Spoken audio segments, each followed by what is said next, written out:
So now we're going to begin a new method of factoring or solving the quadratic equations that we have. And the method is called completing the square. Now in order to use this method, you have to take your quadratic equation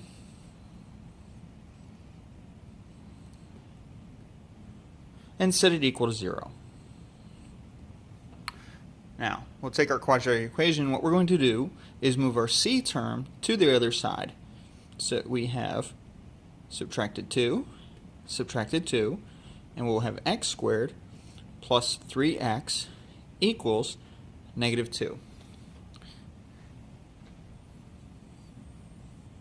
Now, what we want to do next is we're going to look at our b term.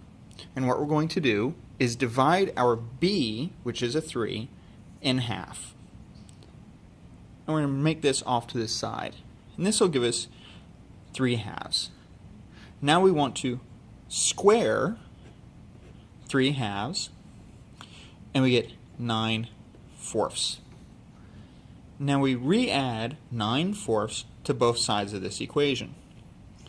And then we'll get 3x squared plus 3x plus 9 fourths equals negative 2 plus 9 fourths. We'll simplify here. Negative 8 over 4 plus 9 over 4, and that'll give us 1/4. Our left-hand side remained unchanged.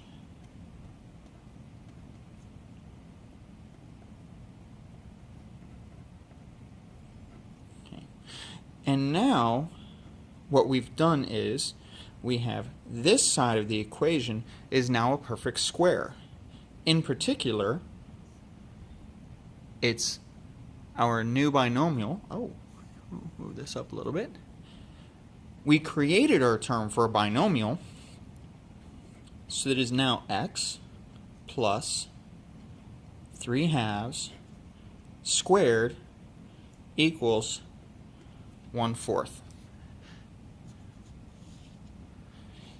If we take this and we expand it, we will get x squared plus 3x plus 9/4. And just to confirm it, let's go ahead and do that very quickly. X plus 3 halves times x plus 3 halves. And this will give us x times x is x squared plus 3 halves x plus 3 halves times x plus 3 halves times 3 halves is 9 fourths. If we simplify this, we have 3 halves x plus 3 halves of x. Well, that's going to give us 3x. So what we've done is we've taken an equation and made a perfect square out of it. So this was just to confirm it for ourselves. So now we'll go back to what we have our equation is a perfect square. So let's rewrite that. Squared has to be equal to 1/4.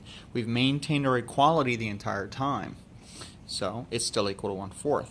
Well, now we'll take the square root of each, and our left-hand side just becomes x plus 3 halves, but that's going to be equal to a positive or a negative square root of 1/4. Well, to get 1/4, we're going to take the square root of the top, and that's just 1, and the square root of 4 is just 2. So x plus 3 halves is going to be equal to the positive or negative 1/2. So let's subtract our 3 halves, and we'll be left with x equals negative 3 halves plus or minus 1/2, or x is going to be equal to negative 3 halves plus 1/2. Well, negative 3 halves plus 1/2 is negative 2 halves, or negative 1. Negative 3 halves minus 1/2. We put a comma because we have a different type of answer. Negative 3 halves minus 1/2, well, that's negative 4 halves, or negative 2.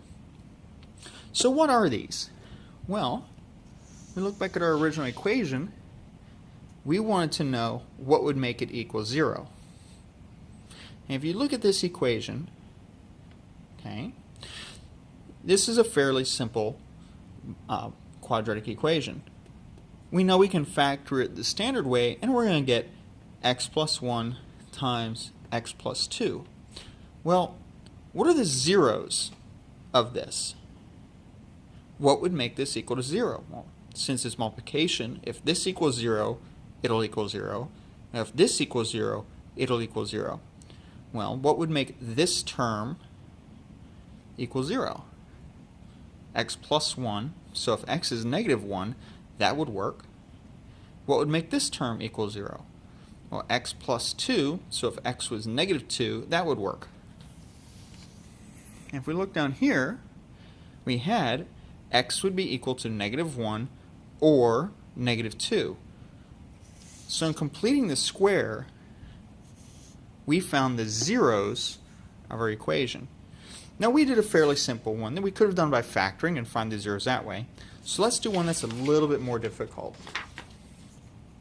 We'll do this as a group first, and then we'll do a question that you can work on individually. So do x squared plus, let's say 7x minus 1. Now, we know our normal way of factoring, if we could use a box method, we need a times c. Well, that's going to be a negative 1, and it has to equal b, which is 7. We're not going to come up with a simple factorization of this. We can also use a quadratic formula, but let's go ahead and try and use this other method of completing the square.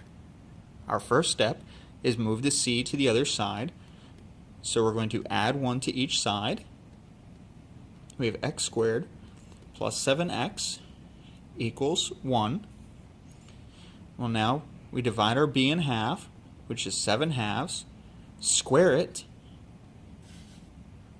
and we get 49 fourths. Now we add this to each side of the equation. So we have x squared plus 7x plus 49 fourths equals 1 plus 49 fourths. Now, as we said, we know we've made this side a perfect square, and we did it with this term, so we can already simplify this side. This side is x plus 7 halves squared. Has to equal, well, 1 plus 49 fourths, 1, so we'll add 4 more, and we get 53 fourths. Now we can take our square root, and we'll have x plus 7 halves is equal to positive negative square root 53 fourths, or we can simplify that a little bit, and we get positive negative square root of 53 halves. So we can take the square root of the top and the square root of the bottom individually. And this is equal to x plus 7 halves. Well, now we can subtract our 7 halves from each side, and we have x equals negative 7 halves plus or minus the square root of 53 divided by 2. Now to write this as two independent zeros, all we do, our zeros are x equals negative. Notice we have a common denominator, so we can simplify that. Just put over 2. Negative 7 plus the square root of 53, or negative 7 minus the square root of 53, all over 2. And we have our two zeros. We didn't have to use our quadratic formula, but we did it by creating it as a perfect square. This method, as I said, is called the completing the square method. So let's set up a problem that you'll try individually as a group, and then you'll pause the video after I write it, work out the problem, and then turn back on and see if your steps match mine. So we're going to have x squared plus 5x minus 3 equals 0. Now go ahead, pause the video, work on your own, and then turn the video back on and let's see what we have. Okay, so we're going to go a little bit quick here and see if we followed the steps. We're going to add 3 to each side. So we'll have x squared plus 5x equals 3. Now we divide 5 by 2, square it, get 25/4. Add 25/4 to each side.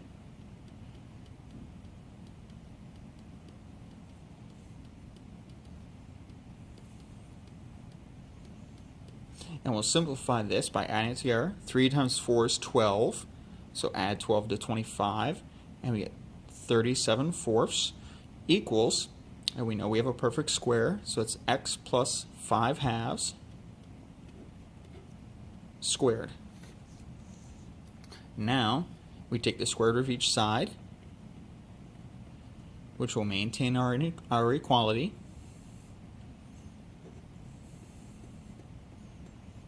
We can simplify.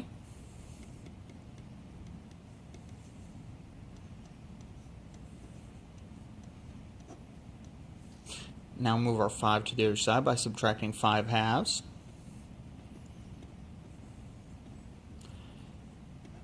And by design, they still have a common denominator, so we can combine and create our two zeros of -5 plus the square root of 37 all over 2, and our other zero of -5 minus the square root of 37 all over 2. Now, this should be what you have. If you didn't have this, ask within the group, see who can correct one another, and if you still have a question, raise your hand. If everyone in the group got these answers though, call me over so I can check your work, and then we're going to go ahead and begin the assignment.